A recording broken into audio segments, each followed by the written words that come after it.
मेहता का उल्टा चश्मा। बैठे रहिए ना, आओ बच्चों इधर आओ, चलो आओ भैया।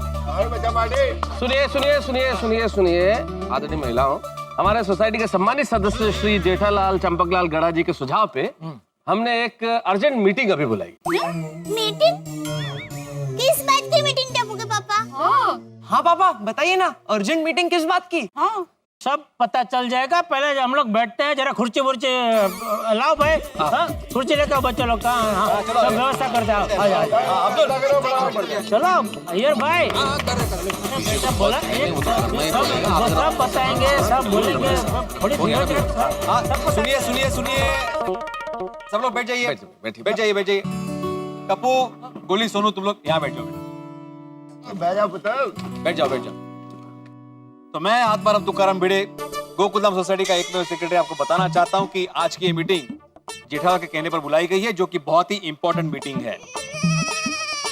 जैसे कि आप सभी जानते हैं कि 9 तारीख को टप्पू, गोली और सोनू के एसएससी के रिजल्ट डिक्लेयर होने वाले हैं। ये उनके जीवन का एक महत्वपूर्ण पड़ाव है। बिल्कुल, क्योंकि ये बच्चे अभी स्कूल से निकलकर जूनियर कॉलेज में प्रवेश करेंगे। तो मैं मेहता साहब आपसे विनती करूंगा कि उन्हें आप करियर पे मार्गदर्शन करें कि आगे जाके उन्हें कौन सा क्षेत्र चुनना चाहिए और क्यों चुनना चाहिए। तो मैं मेहता साहब से विनती करता हूं कि वो मार्गदर्शन शुरू करें। हाँ, थैंक यू। अरे भाई, आप लोगों ने ताली वाली बजा दी, उसके लिए तो बहुत बहुत धन्यवाद। लेकिन ये ताली वाला विषय नहीं है, बस हम बच्चों से बातचीत करना चाहते हैं कि आखिर इन्हें क्या करना। हाँ तो टप्पू सर, जैसा भिड़े अंकल ने बताया, तुम्हें पता चल ही गया होगा कि मीटिंग तुम लोगों के बारे में है। तुम लोगों के एसएससी का रिजल्ट आने वाला है, तो अब तुम्हारे करियर के लिए सबसे निर्णायक क्षण आ गया। तो अब आज तुमसे जानने की बारी है टप्पू, गोली, सोनू, के तुम लोगों ने क्या सोचा कि आगे क्या करना है, किस स्ट्रीम में जाना है, कौन से सब्जेक्ट्स पढ़ने हैं, किस कॉलेज में जाना है। गोली तू क्या बनने वाला है? टप्पू मैंने कुछ खास सोचा नहीं है। तू कौन से कॉलेज लेने वाला है? सोनू जिस कॉलेज में जाएगी उसी कॉलेज में। सोनू तू? जिस कॉलेज में तुम दोनों जाओगे उसमें।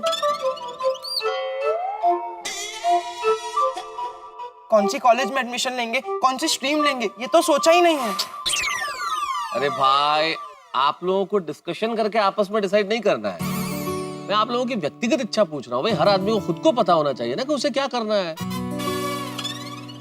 तारक ने बिल्कुल सही कहा, बच्चों की इच्छा जानना बहुत इंपॉर्टेंट है। आगे कौन से विषय पढ़ने? टप्पू, तुमसे शुरुआत करते हैं। तुम बताओ, तुम क्या करना चाहते हो आगे चल के? मेहता अंकल, मुझे क्रिकेटर बनना है। नहीं, एक्चुअली ट्रैकिंग करना है, एडवेंचरस स्पोर्ट्स करना है, एक्चुअली राइडिंग करना है, बाइकिंग करना है। देखा, मैं कहता था ना, पूरा साल इसने क्रिकेट में ही गवाया है। वो एग्जाम में भी क्या हो, सब क्रिकेट का ही लिख के आया क्या भाई? जेठालाल, शांति रखो, मैं बात कर रहा हूँ ना बच्चों से। हाँ पापा आप जरा शांत हो जाइए। भाई टप्पू, जो तुम कह रहे हो, क्रिकेट खेलना चाहते हो, राइडिंग करना चाहते हो, स्पोर्ट्स, भाई ये तमाम चीजें तो पढ़ाई के साथ हो सकती हैं। ये आपका मुख्य करियर नहीं हो सकता है। तुम क्रिकेट भी खेल सकते हो, राइडिंग भी कर सकते हो, सब कुछ कर सकते हो। लेकिन कॉलेज में अगर जाओगे तो पढ़ोगे क्या, कौन से विषय चुनोगे, मैं वो पूछ रहा हूँ। सोचा है तुमने कुछ?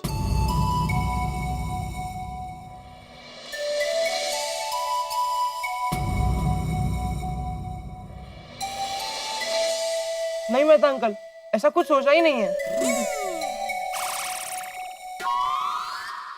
सी जेठालाल, इसने तो कुछ सोचा ही नहीं है भाई। टाइम मिलना चाहिए ना, मतलब पढ़ने में से उसको टाइम मिले तब वो सोचे ना। सोनू, तुम बताओ, तुम क्या करना चाहती हो? कभी कभी मैं सोचती हूँ कि मैं लॉ पढ़ के सुप्रीम कोर्ट में जज बन जाऊँ। क्या बात। पर फिर मैं डांसर और सिंगर भी बनना चाहती हूँ, और राइटर बन के किताब भी लिखना चाहती हूँ। अरे भाई भिड़े, तू तो कह रहा था मेरी सोनू इंजीनियर बनेगी, इसको तो सिंगर, डांसर, जज वो सब बनना है। जेठालाल, हम इस वक्त शांति रखें, अभी बच्चों को बोलने दो। सोनू बोल रही है ना, बता रही है वो। हाँ सही बात है। हाँ बताओ सोनू बेटा, क्या कह रही हो तुम? जो भी हो, एक बात तय है कि मैं जो भी पढ़ूंगी मैं मन लगाकर पढ़ूंगी और स्कूल की तरह कॉलेज में भी नंबर 1 आऊंगी। शाबाश बड़ा। बात बहुत अच्छी कही सोनू बेटा तुमने, लेकिन पढ़ोगी क्या? तुमने कहा मैं जो भी पढ़ूंगी मन लगा के पढ़ूंगी, लेकिन ये जो भी इम्पोर्टेंट है। मन लगा के पढ़ोगी, नंबर 1 आओगी, लेकिन किस विषय में? क्या विषय पढ़ना चाहती हो ये बताओ, ये सोचा है तुमने? नहीं मेहता अंकल, ऐसा कुछ सोचा नहीं है। अटर कंफ्यूजन सोनू बेटे, कंफ्यूजन। जज भी बनना चाहती हो और कुछ सोचा भी नहीं है, राइटर भी, सिंगर भी, डांसर भी, वेरी कंफ्यूजन। ओए मेहता अंकल, मुझे तो रोज नया नया ख्याल आता है। एक दिन सोचता हूँ एस्ट्रोनॉट बन के चांद पे जाऊं, दूसरे दिन सोचता हूँ कि मैं प्राइम मिनिस्टर बनूं, तीसरे दिन सोचता हूँ कि मैं एक बड़ी फिल्म में स्टार बनूं, और चौथे दिन सोचता हूँ ढोल बजा के रॉक स्टार बनूं। बल्ले बल्ले बल्ले बल्ले। अरे वाह बेटा, दिल खुश कर देता। नहीं, अच्छा सोचते हो तुम गोगी, लेकिन क्या है इधर। हाँ, अच्छी बात, आओ बैठो बैठो बैठो बैठो, मैं तुम्हें समझाता हूँ। थैंक यू मेहता साहब। मैं बताता हूँ बेटा, तुम तो भी 9वीं क्लास में हो, तुम्हारे पास सोचने के लिए वक्त है। 1 साल तक सोचो तुम्हें क्या क्या बनना है। Astronaut, film star, rock star, जो बनना चाहो बनो, ठीक है? हाँ पुत्र, आराम से सोचेंगे मिलजुल के हम लोग। शांति थी, आराम की सोच। हाँ? तो इस वक्त हम तुम्हारी बात नहीं करते, फिलहाल हम गोली से बात करते हैं। हाँ गोली बेटा, तो आप बताओ आपको क्या करना है? हाँ तारक अंकल। गोगी यहाँ आके बैठा तो ये परंपरा नहीं बन गई है कि सबको यहाँ आके बैठना है। तुम वहां से भी बात कर सकते हो गोली। हाँ? जिसके बारे में भी हम बात कर रहे हैं वो अपनी जगह पे बैठे, उठ के यहाँ आने की जरूरत नहीं है। हाँ गोली, just be there and tell me what you want to do now. Tarak uncle, मैं सोच रहा हूँ कि मैं एक शेफ बन जाऊँ। तो क्या है, मैं खाना पका भी सकता हूँ और उसे खा भी सकता हूँ। सेव बनना है। फाफड़ा जैसा है ना, उसमें से सेव बनना है। जेठालाल, सेव फाफड़ नहीं, उसे शेफ बनना है। शेफ, शेफ मतलब कुक, महाराज। महाराज रसोई। और बाद में एक विचार आता है कि पायलट बन जाता हूँ, तो पूरी दुनिया भी घूम लूंगा ना। पायलट शेफ दोनों एक साथ? नहीं, पर एक्चुअली तारक अंकल, मुझे पापा जैसा डॉक्टर भी बनना है। कितना कंफ्यूजन है भाई तुम लोगों में, टोटल कंफ्यूजन। एक्चुअली बुरा मत मानना, लेकिन आप लोगों में कोई क्लैरिटी नहीं है। आप लोगों को पता ही नहीं है कि आपको करना क्या है, आगे बनना क्या है। एग्जैक्टली टप्पू सेना, क्लैरिटी होना बहुत जरूरी है। ये तो इस सिचुएशन में आपसे सही स्ट्रीम चुनने में गलती भी हो सकती है। फॉर एग्जाम्पल, अगर आपको आर्ट्स लेना हो और आपने कॉमर्स ले लिया, और अगर आपको कॉमर्स लेना हो तो आपने साइंस ले लिया, तो ऐसे सिचुएशन में आपका करियर गलत दिशा में जा सकता है। सही बात है बच्चों। वाह वाह बबीता जी, वाह वाह वाह। हाँ, लेकिन मार्गदर्शक होना भी तो आवश्यक है जेठालाल। बच्चों, तुम लोग भाग्यशाली हो कि इतने लोग तुम्हारा मार्गदर्शन करने के लिए बैठे। हमारे जमाने में तो इतना सब कुछ था ही नहीं। मैं अब देखिए, विषय क्या लेने इतना उस वक्त समझ थी नहीं, ज्ञान था नहीं। लिखने में रुचि, पढ़ने में रुचि, लेकिन पिताजी ने कॉमर्स दिलवा दिया तो कॉमर्स में जाना पड़ा। मुझे लगता है कि अगर मैंने आर्ट्स एज ए सब्जेक्ट पढ़े होते तो बात कुछ और होती। यार का तो पहले से ही साइंस में इंटरेस्ट था। बचपन में छोटे छोटे एक्सपेरिमेंट करता था। अच्छा। हाँ, दूध में तेल मिलाता था और तेल में पानी मिला देता था। एक बार तो मैंने रसम में फिनाइल मिला दिया, ये देखने के लिए कि क्या होता है। तो फिर क्या हुआ? मार पड़ा। मेरे अब्बा का मेरे को मार पड़ा, लेकिन मैं हार नहीं माना, एक्सपेरिमेंट करता रहा। अच्छा, मतलब मिक्सिंग चालू ही रखा। हाँ, वह मिक्सिंग चालू रखने से मेरे को ये क्लियर हो गया कि बड़ा होके मैं साइंटिस्ट ही बनूंगा। Exactly that's the point. बहुत अच्छी बात कही है अय्यर भाई ने। अगर मैं अपनी बात करूं तो मैंने भी पहले ही सोच लिया था कि मुझे पत्रकार बनना है। तो इसलिए बचपन में मेरे दोस्त जो भी शरारत करते थे उसकी रिपोर्टिंग जाके मैं उनके मम्मी पापा को कर देता था। ओ पप्पू, उसे रिपोर्टिंग नहीं, चुगली कहते हैं, चुगली। सोडे, तो मेरी रिपोर्टिंग को चुगली कह रहा है? ये एक पत्रकार का अपमान है। पप्पू यार, तू भी कमाल करता है, और मजाक को तो समझा कर यार।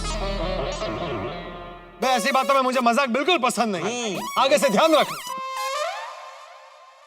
ओए पप्पू, ये तू बात बात में अड़ जाता ना, इसी जिद्दीपन की वजह से तेरी शादी नहीं होती। तो मेरी शादी कहां से आ गई? सॉरी, ये मैं बिल्कुल बर्दाश्त नहीं करूंगा। बेटा, अभी का भी मीटिंग कैंसिल करो भाई, कैंसिल करो मीटिंग। कैंसिल क्यों भाई? कैंसिल क्यों? रखो ना भाई। अरे पोपटलाल, एक मिनट सोडी, एक मिनट पोपटलाल, शांति रखो। एक मिनट बैठ जाओ भाई।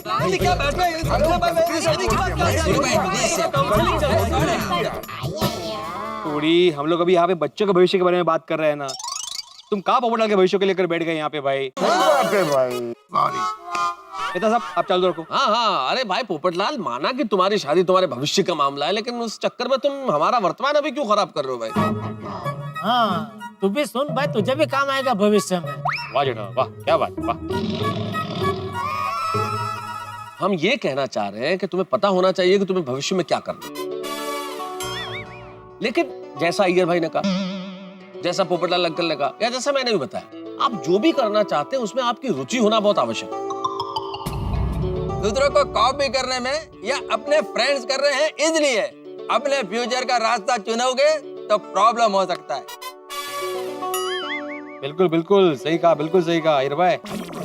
बिल्कुल। अच्छा, दया भाभी, कोमल भाभी, माधवी भाभी, मैं आप लोगों से पूछना चाहता हूँ कि आप लोगों ने क्या सोचा है कि ये लोग क्या करें? आप क्या बनाना चाहती हैं इन्हें?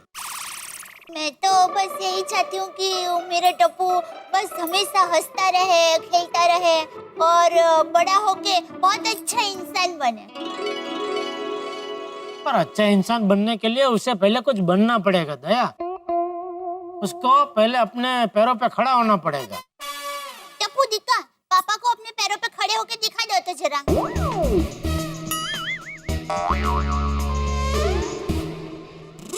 देखिए, टप्पू अभी से ही अपने पैरों पे खड़ा है। टप्पू के पापा, चिंता मत कीजिए, सब अच्छा ही होगा। हाँ कोमल भाभी, आपने कुछ सोचा है? मेहता साहब, मैं सिर्फ इतना चाहती हूँ कि गोली एक अच्छे से प्रोफेशन में सेटल हो जाए और खाए पिए ऐश करे। मैंने तो यही सोचा है कि सोनू अच्छे से पढ़े लिखे और अच्छे घर में शादी करके सदा सुखी रहे। माधवी भाभी, वो तो सब होगा। एक बतौर माँ आपके विचार बहुत अच्छे हैं और यही होना चाहिए, वो सब होगा। लेकिन फिलहाल सोनू की पढ़ाई के बारे में मैं बात कर रहा हूँ, और वो ज्यादा जरूरी इसलिए भी है कि सोनू पढ़ाई में नंबर 1 है। हाँ, देख रहा है। बहुत अच्छे नंबर लाती है, तो इसलिए आगे क्या करना है ये बहुत क्लैरिटी से तय होना चाहिए। हाँ, मुझे ऐसा लगता है कि हमारे समाज में कुछ लोग हैं ना, वो बेटियों की रुचि को नजरअंदाज करते हैं। इसलिए मुझे ऐसा लगता है कि सोनू की जो रुचि है ना, उसे ठीक तरह से समझना चाहिए, जानना चाहिए, और फिर उसको उसमें अच्छे से अच्छी पढ़ाई करवाकर एक मिसाइल कायम कर देनी चाहिए। मिसाल कंफर्म कर। बड़े पते की बात कही है आपने दया भाभी। हाँ, तो टप्पू सोनू गोली, मैं आप लोगों को डिस्करेज नहीं कर रहा कि आप शेफ मत बनिए, आप क्रिकेटर मत बनिए। ऐसा नहीं कि आप नहीं बन सकते, लेकिन ये बनने के लिए आपको बचपन से ही उस क्षेत्र में मेहनत करनी पड़ती है। जब आप 3-4 साल के होते तब से ही। टप्पू, इस उम्र में अगर आप सोचो कि मैं इंडियन टीम में सेलेक्ट हो जाऊंगा, तो मैं डिस्करेज नहीं कर रहा, लेकिन मेरे कहने का मतलब ये है कि ये सब बनने के लिए आपको बचपन से ही मेहनत करनी पड़ती है। एग्जैक्टली टप्पू सिन्हा, हॉबी होना अलग बात है, पर हॉबी को करियर बनाना बहुत अलग बात है। सही बात है। वाह वाह बबीता जी, वाह वाह। बिल्कुल, जैसे टप्पू तुम बहुत अच्छे क्रिकेटर हो, सोसाइटी में सबसे बढ़िया खेलते हो, लेकिन क्रिकेट को अगर करियर बनाना हो तो आपको बचपन से उसकी कोचिंग लेनी पड़ेगी। लेकिन मेहता अंकल, बचपन से तो मुझे पायलट बनना था। भाई सचिन तेंदुलकर दिन के 12 घंटे सिर्फ क्रिकेट खेलता था और कुछ नहीं करता था। और the great singer Lata Mangeshkar ji singer बनने के लिए बचपन से रोज घंटों रियाज करते थे। बिल्कुल बिल्कुल आती भाई, बिल्कुल सही कह रहे हैं आप। घंटों रियाज करती हैं बचपन से। सोनू, तुमने कहा तुम सिंगर बनना चाहती हो, तो तुमने कभी बचपन से लेके अभी तक क्लासिकल संगीत की कोई शिक्षा ली है कभी? नहीं। गोली, तुम कह रहे थे कि तुम शेफ बनना चाहते हो। आज तक भाई खाने में तुम्हारी रुचि है, सब जानते हैं, लेकिन रसोई में अपनी मम्मी के साथ किसी चीज बनाने में तुमने कभी हाथ बटाया? तारक अंकल हमेशा खाना खाने में हेल्प की है, कभी बनाने में हेल्प नहीं की है। देखो बेटा, क्रिकेटर, सिंगर, शेफ, ये सब बनने के लिए रास्ते अलग हैं। फिलहाल ये बिल्कुल तुम्हारे दिमाग में एक विचार है जो ऐसे ही घूम रहा है। You are not serious about it. मतलब ये लगता है ना कि भाई हाँ हम ये बन जाए, हाँ हम वो बन जाए, इल्यूजन की तरह। आजकल के बच्चों का ऐसा ही है मेहता साहब। टीवी में जो भी आता है वो देख के वही बनने का उनको शौक हो जाता है। अभी क्रिकेट मैच देखते देखते उनको क्रिकेटर बनने का शौक हो जाता है। फिर क्रिकेट मैच खत्म होती है, पिक्चर चालू हो जाता है, तो हीरो बनने का शौक होता है। जेठालाल, इनकी उम्र में ये सब होना बहुत स्वाभाविक है। हम भी जब थे ना तो वैसे ही सोचते थे। इसमें कुछ भी गलत नहीं है, बच्चे ऐसा सोचते हैं। मैं एक बार फिर से तुम्हें पूछता हूँ, टप्पू, गोली, सोनू, अपने भीतर झांको और पता लगाओ, अपने आप से सवाल करो कि क्या करने में तुम्हें सबसे ज्यादा मजा आता है। किस चीज में तुम्हें आनंद की प्राप्ति होती है, कौन सी चीज तुम्हें रुचिकर लगती है। उसके बाद तुम तय करो कि तुम्हें क्या करना है। पूरा विश्व तुम्हारे सामने खुला है, असीमित रास्ते हैं चारों तरफ, हर दिशा में ऐसा कुछ न कुछ है जिसे तुम कर सकते हो। लेकिन ये सबसे पहले तय करो कि क्या करने में सबसे ज्यादा आनंद की प्राप्ति तुम्हें होती है। इतने रास्ते हैं, तुम कदम बढ़ाओगे तो मंजिल तुम्हें मिलेगी, लेकिन मंजिल क्या होनी चाहिए ये तुम्हें आज सोचना होगा। किस रास्ते पे चलना है ये तुम्हें तय करना होगा। सोचो, सवाल करो अपने आप से, कौन सा विषय, कौन सा करियर, कौन सी स्ट्रीम।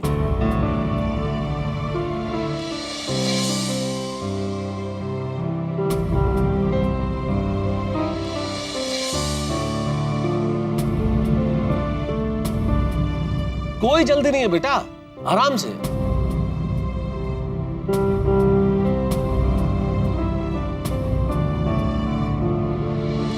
श्री हरिवंश साहब बच्चन ने एक जगह लिखा है कि राह पकड़ तू एक चला चल, पा जाएगा मधुशाला। यदि व्यक्ति एक ही राह पर लगातार चलता रहे तो वो मंजिल पा ही लेता है।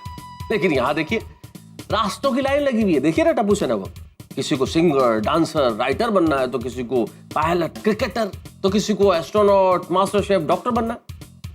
मेरा ख्याल से ये समस्या टप्पू सेना की नहीं है, हर विद्यार्थी की है। इसीलिए मैंने उन्हें चिंतन मनन करने के लिए कहा है। चिंतन मनन करने की बड़ी आवश्यकता है, ताकि पता चले कि आखिर वो क्या करना चाहते हैं। अपने भीतर झांकें और अपने सपनों को खोजें। मैं आप तमाम विद्यार्थियों से भी कहना चाहता हूँ कि अपने भीतर झांकिए, अपने सपनों को खोजिए। जब सपना मिलेगा तो मंजिल अपने आप मिल जाएगी। लेकिन फिलहाल स्थिति यहाँ ये है कि क्या टप्पू सेना को उनका सपना मिलेगा? क्या उनकी रुचि और उनके माता पिता की अपेक्षाओं के बीच सामंजस्य बैठ पाएगा, या उनके बीच संघर्ष होगा? या फिर 10th क्लास में क्या इतने मार्क्स आ पाएंगे, ऐसे नतीजे आ पाएंगे जो उनके सपनों को पूर्ण कर सके? सवाल तो बहुत सारे, लेकिन आप जानते हैं यहाँ हर जवाब मिलता है रोचक मनोरंजन के साथ। देखते रहिए मेरे साथ तारक मेहता का उल्टा चश्मा। और हाँ, तमाम विद्यार्थी झांकिए अपने भीतर, खोजिए अपने सपनों को, ताकि उन सपनों को पूरा करने की राह आपको मिल सके। खोजिए सपनों को मुस्कुराते हुए। देखते रहिए।